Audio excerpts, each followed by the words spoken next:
Hi guys. We're actually almost done with the book. Today I'm going to be reading the second to the last chapter, which is chapter 21, Last Day. Okay, here we go. Charlotte and Wilbur were alone. The families had gone to look for Fern. Templeton was asleep. Wilbur lay resting after the excitement and strain of the ceremony.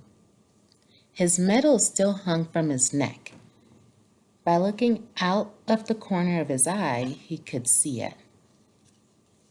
"Charlotte," said Wilbur after a while, "why are you so quiet?" "I like to sit still," she said. "I've always been rather quiet." "Yes, but you seem specially so today. Do you feel all right?" "A little tired, perhaps, but I feel peaceful. Your success in the ring this morning was, to a small degree, my success. Your future is assured. You will live secure and safe, Wilbur. Nothing can harm you now. These autumn days will shorten and grow cold. The leaves will shake loose from the trees and fall. Christmas will come, then the snows of winter. You will live to enjoy the beauty of the frozen world. For you mean a great deal to Zuckerman, and he will not harm you ever. Winter will pass, the days will lengthen, the ice will melt in the pasture pond, the song sparrow will return and sing, the frogs will awake, the warm wind will blow again. All these sights and sounds and smells will be yours to enjoy, Wilbur, this lovely world, these precious days. Charlotte stopped. A moment later, a tear came to Wilbur's eye. "Oh, Charlotte," he said, "to think that when I first met you, I thought you were cruel and bloodthirsty." When he recovered from his emotion, he spoke again. "Why did you do all this for me?" he asked. "I don't deserve it. I've never done anything for you." "You have been my friend," replied Charlotte. "That in itself is a tremendous thing. I wove my webs for you because I liked you. After all, what's a life anyway? We're born, we live a little while, we die. A spider's life can't help being something of a mess, with all this trapping and eating flies.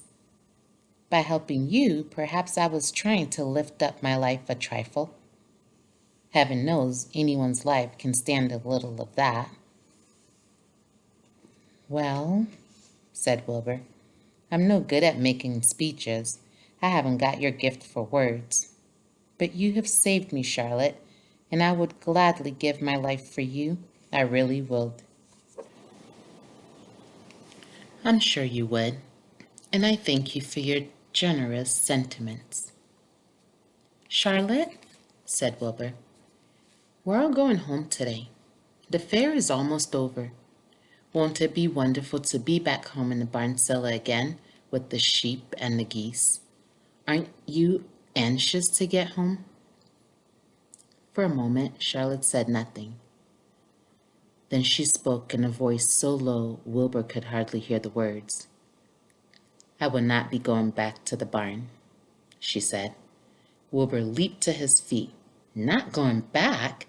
he cried. "Charlotte, what are you talking about?" "I'm done for," she replied. "In a day or two, I'll be dead. I haven't even strength enough to climb down into the crate. I doubt if I have enough silk in my spinnerets to lower me to the ground."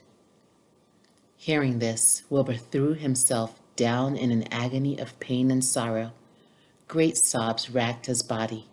He heaved and grunted with desolation. "Charlotte," he moaned, "Charlotte, my true friend." "Come now, let's not make a scene," said the spider. "Be quiet, Wilbur. Stop thrashing about." "But I can't stand it," shouted Wilbur. "I won't leave you here alone to die. If you're going to stay here, I shall stay too." Don't be ridiculous, said Charlotte. You can't stay here.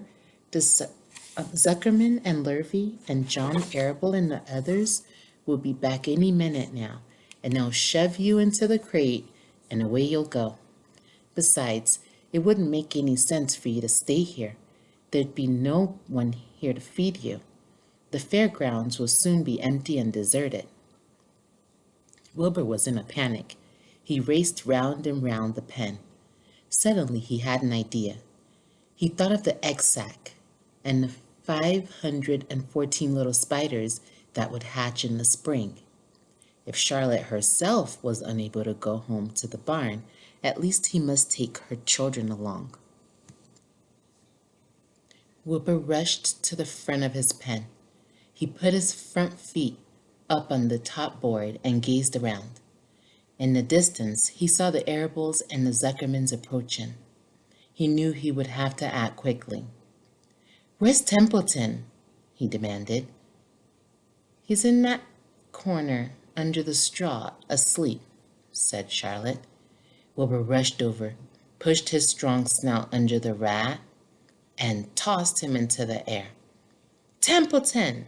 screamed Wilbur. "Pay attention!" The rat, surprised out of a sound sleep, looked first dazed, then disgusted. "What kind of monkey shine is this?" he growled. "Can't a rat catch a wink of sleep without being rudely popped into the air?" "Listen to me," cried Wilbur. "Charlotte is very ill. She has only a short time to live. She cannot accompany us home because of her condition. Therefore, it is absolutely necessary that I take her egg sack with me. I can't reach it and I can't climb. You're the only one that can get it. There's not a second to be lost. The people are coming. They'll be here in no time. Please, please, please, Templeton, climb up and get the egg sack." The rat yawned. He straightened his whiskers. Then he looked up at the egg sack. "So," he said in disgust, "so it's old Templeton to the rescue again, is it? Templeton, do this. Templeton, do that. Templeton, please run down to the dump and get me a magazine clipping. Templeton, please lend me a piece of string so I can spin a web." "Oh, hurry," said Wilbur. "Hurry up, Templeton." But the rat was in no hurry.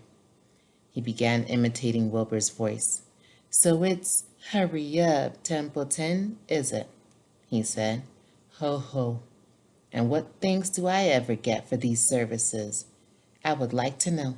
Never a kind word for old Templeton, only abuse and wisecracks and side remarks. Never a kind word for a rat." "Templeton," said Wilbur in desperation, "if you don't stop talking and get busy, all will be lost, and I will die of a broken heart. Please climb up." Templeton lay back in the straw. Lazily, he placed his four paws behind his head and crossed his knees in an attitude of complete relaxation. "Die of a broken heart," he mimicked. "How touching. My, my. I notice that it's always me you come to when in trouble. But I've never heard of anyone's heart breaking on my account. Oh, no. Who cares anything about old Templeton?" "Get up," screamed Wilbur. "Stop acting like a spoiled child." Templeton grinned and lay still. "Who made trip after trip to the dump?" he asked. "Why, it was old Templeton." "Who saved Charlotte's life by scaring that Arable boy away with a rotten goose egg?" "Bless my soul, I believe it was old Templeton." "Who bit your tail and got you back on your feet this morning after you had fainted in front of the crowd?"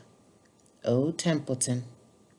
"Has it ever occurred to you that I'm sick of running errands and doing favors? What do you think I am anyway? A rat of all works?" Wilbur was desperate. The people were coming, and the rat was failing him. Suddenly, He remembered Templeton's fondness for food. Templeton, he said, I will make a I will make you a solemn promise. Get Charlotte's egg sack for me, and from now on I will let you eat first when Lurvy slops me. I will let you have your choice of everything in the trough, and I won't touch a thing until you're through. The rat sat up. You mean that? He said. I promise. I cross my heart. All right, it's a deal, said the rat. He walked to the wall and started to climb. His stomach was still swollen from last night's gorge. Groaning and complaining, he pulled himself slowly to the ceiling. He crept along till he reached the egg sack. Charlotte moved aside for him.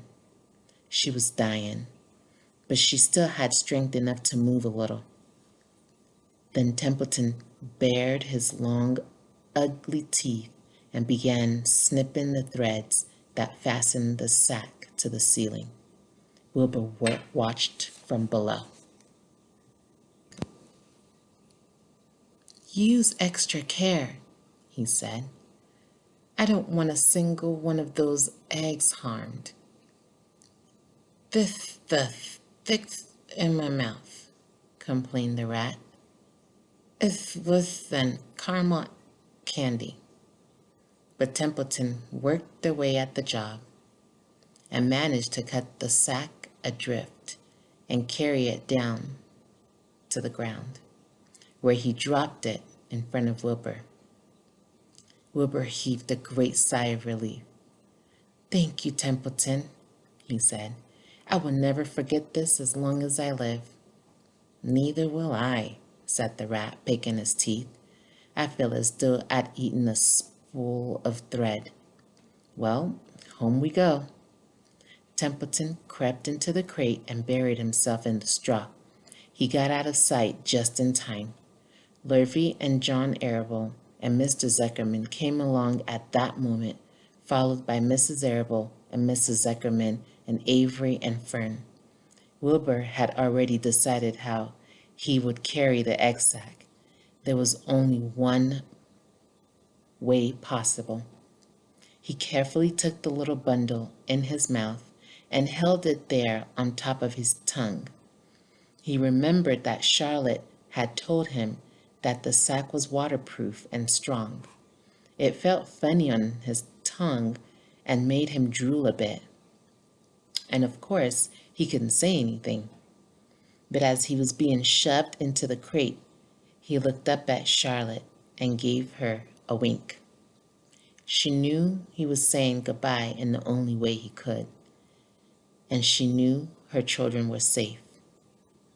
Goodbye, she whispered.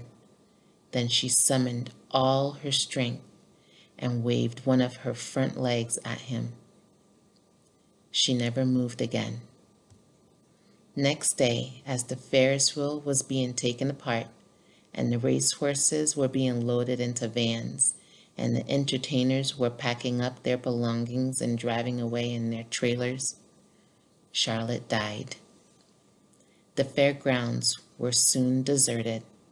The sheds and buildings were empty and forlorn. The infield was littered with bottles and trash. Nobody on the hundreds of people that had visited that fair knew that a gray spider had played the most important part of all. No one was with her when she died.